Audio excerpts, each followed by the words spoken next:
Apa yang dilakukan ketika istiqomahnya menurun atau iman lagi menurun? Bukan kita aja ya. Para sahabat juga imannya yazidu wa yanqus. Kemudian ulama mengatakan yazidu bit ta'ah wa yanqusu bil ma'siyah. Iman itu bertambah dengan ketaatan dan berkurang karena dosa dan maksiat. Bahkan ada sahabat yang mengadu kepada Nabi gini, "Ya Rasulullah, saya kalau berada di sisimu, saya semangat beribadah. Bahkan seolah-olah saya bisa melihat surga langsung dari tempat duduk saya. Tapi kalau saya kembali kepada keluarga saya, iman saya jatuh, turun. Ini gimana ya Rasulullah?" Kata Nabi, "Seandainya keadaan kalian seperti saat kalian bersamaku, maka malaikat pasti akan datang untuk menjabat tangan kalian. Tetapi sa'atan fasa'atan," kata Nabi. Ada masanya naik, ada masanya turun, dan itu adalah fitrah manusia. Terus apa yang kita lakukan ketika iman kita sedang turun? Saya juga tidak tahu, tetapi kita mendengar nasihat dari ulama saja, bukan nasihat dari saya. Kalau kita iman lagi turun, cari orang soleh, dekati orang soleh. Ya ayyuhalladzina amanu taqullaha wa kunu ma'as shadiqin. Wahai orang-orang yang beriman, bertakwalah kepada Allah dan sertailah orang-orang yang benar, yaitu orang-orang yang soleh. Karena hanya dengan menyertai orang soleh, kita bisa menjaga keimanan kita. Jangan sampai drop banget. Mungkin tetap turun, cuma gak sampai drop, gak sampai habis-habisan. Karena Nabi mengatakan, Al-mar'u ala dini khalilih. Seseorang itu tergantung agama sahabatnya. Makanya banyak-banyak berteman dengan orang soleh. Lagi kurang semangat menghafal Al-Quran, cari orang-orang yang semangat menghafal Al-Quran, yang hafiz, yang murojaahnya sehari 5 juz, 3 juz. Jadi semangat lagi. Lihat di internet anak-anak kecil yang hafal Al-Quran, sebulan hafal 30 juz, satu hari 1 juz. Itu hafalan baru loh. Satu hari 1 juz, sebulan 30 juz. Dan mereka gini-gini terus. Jadi semangat lagi. Lagi kurang semangat dalam berinfak, dekati orang-orang yang dermawan, yang jawad, yang kalau lagi berinfak bikin kita malu. Ada pembangunan masjid, infak dia 100 juta, tulisnya hamba Allah. Kita infaknya 100 ribu, nama kita di bold semuanya, huruf besar semuanya. Padahal jauh dibandingkan infak dia. Akhirnya semangat lagi.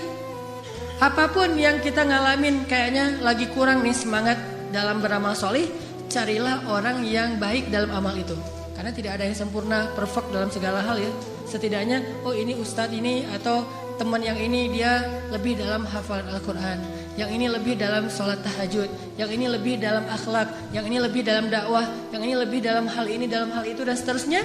Perbanyak varian dari orang-orang solih, sehingga kalau kita punya masalah dalam suatu amal solih, kita punya menu yang cukup untuk mendapatkan semangat-semangat baru.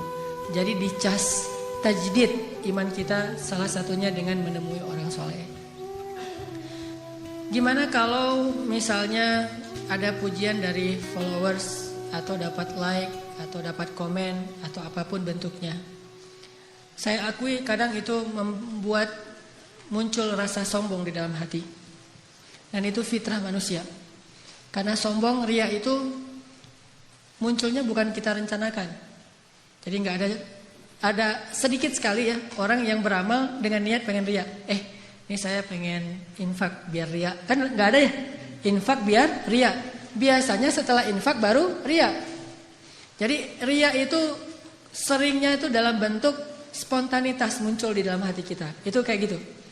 Disebabkan oleh pujian, disebabkan oleh suasana, disebabkan oleh pancingan-pancingan segala macam, muncullah riya.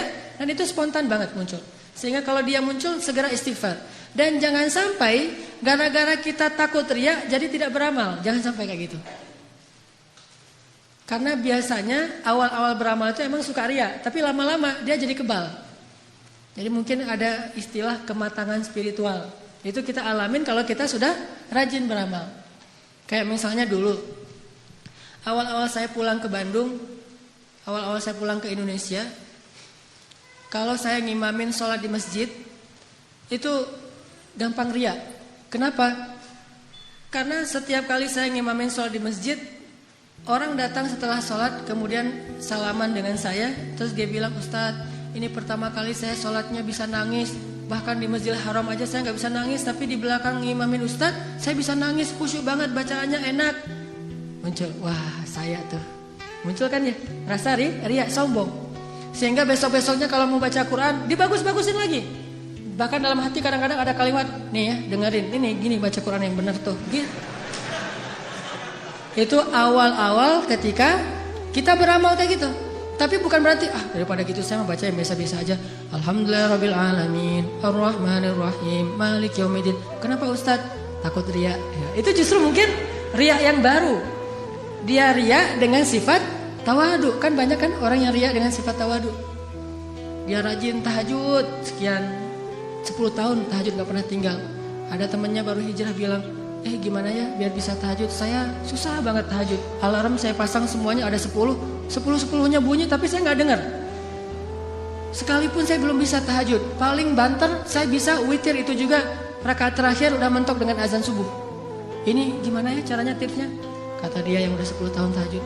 Saya juga gak tahu, mungkin ini pengalaman saya ya, karena saya juga masih belajar. Udah 10 tahun sih saya tahajud.